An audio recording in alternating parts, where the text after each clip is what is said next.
আমাদের আজকের রেসিপি হচ্ছে পটলের খোসা ভর্তা বাটা বা সিদ্ধ যে যেটা বলেন। তো আমি এখানে নিয়ে নিয়েছি বেশ কিছুটা পটলের খোসা এবং আমার চুলোতে রান্নাটা যেহেতু বেশি পছন্দ সেহেতু আমি আজকে চুলোতে রান্না করব এবং গরম তেলের মধ্যে দিয়ে দিয়েছি দুটো শুকনো লঙ্কা দুটোকে ভালো করে ভেজে নেব।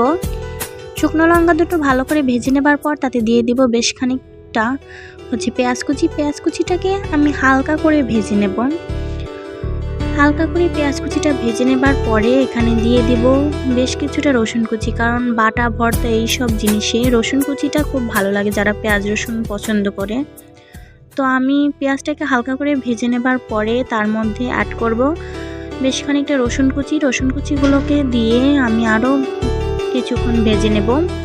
যখন এটা ভাজা ভাজা করা হয়ে যাবে অর্থাৎ বাদামি কালার হয়ে আসবে তখন আমি এর মধ্যে দিয়ে দেব সেই আগে থেকে তুলে রাখা পটলের খোসাগুলোকে দিয়ে এর মধ্যে আমি কিছুটা হচ্ছে লবণ অ্যাড করব, স্বাদ মতো লবণ, এবং কালারের জন্য শুধুমাত্র সামান্য একটু হলুদের গুঁড়ো অ্যাড করব এখানে।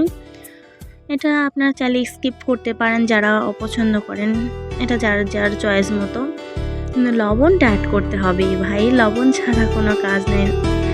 লবণ না হলে হচ্ছে স্বাদ হবে না এবং বেশি হলে বরবাদ। তো তারপর এটাকে আমি মোটামুটি ভেজে নেব। আপনারা দেখতেই পাচ্ছেন এই যে আমার ভাজা হয়ে গেছে। এটা বেশি ভাজা যাবে না, তাহলে কিন্তু ভাই জীবন হেল, কারণ এটা বাটতে খুব কষ্ট হবে বেশি ভাজা হয়ে গেলে। তো এখানে আমি মোটামুটি এটাকে ভেজে নেবার পরে যে আমার ভাজা কমপ্লিট, আপনারা দেখেই বুঝতে পারছেন। তো আমি একটু অলস মানুষ, তো ভাই আমি বাটা বোটাও সব আমার হবে না, পাটায় বাটা বোটা, তো আমি তাই মিক্সিং জারে নিয়ে নিলাম এগুলোকে। জাস্ট শর্টকাট যাকে বলে আমার কাছে তাই নিয়ে আসতে হয়, আর আমি একটু অলস। তো আমার মতো যারা অলস আছেন তাদেরও সমস্যা নেই, মুখের স্বাদ রক্ষা করতে পারবেন এটার মাধ্যমে। তো মিক্সিতে আমি এটাকে হচ্ছে মিক্স করে নিব। অনেক কষ্ট হয়েছিল ভাই, অনেক টাইম লাগছিল, মানে এইটা হচ্ছে টাইমের জিনিস, সহজে হতে চায় না, হচ্ছে সিদ্ধ হতে টাইম নেয় অনেকটা। আপনারা দেখতেই পাচ্ছেন।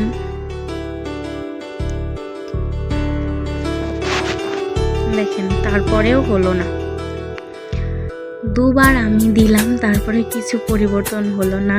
আবার হচ্ছে অনেকবার আমাকে দিতে হয়েছে, অনেকবার দেবার পরে এই অবস্থা হলো, আপনারা দেখতেই পাচ্ছেন। তো এরপর আমি ভুলে গিয়েছিলাম, তাই আবার চলে গিয়েছিলাম একটা জায়গায়, কোথায় আমার হচ্ছে মিনি বাগানে। এখান থেকে আমি কিছুটা বিলেতি ধনেপাতা অনেকেই চেনেন, তো সেটা তুলে ধুয়ে এনেছিলাম একবারে, ওখান থেকে এনে মিক্সিং জারে দিয়ে দিয়েছিলাম, মানে এটা শেষেই দেবার চেষ্টা করবেন।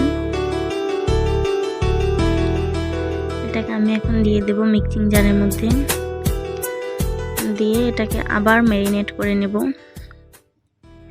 ম্যারিনেট করে ব্লেন্ডার জারে আমি আবার ব্লেন্ড করেছিলাম। তো এ পর্যায়ে ফাইনালি রেডি আমার পটলের ছোলা ভর্তা সিদ্ধ বাটা, যে যেটা বলে খুশি হন। তো কার কার খেতে ইচ্ছে করছে তারা সবাই চলে আসুন আমার বাড়িতে। পটলের খোসা ভর্তা বাটা বললে আমি মনে করি বেশ ভালো হয়। তো দেখুন দারুণ লাগছে কিন্তু কালারটা অস্থির, অসাম।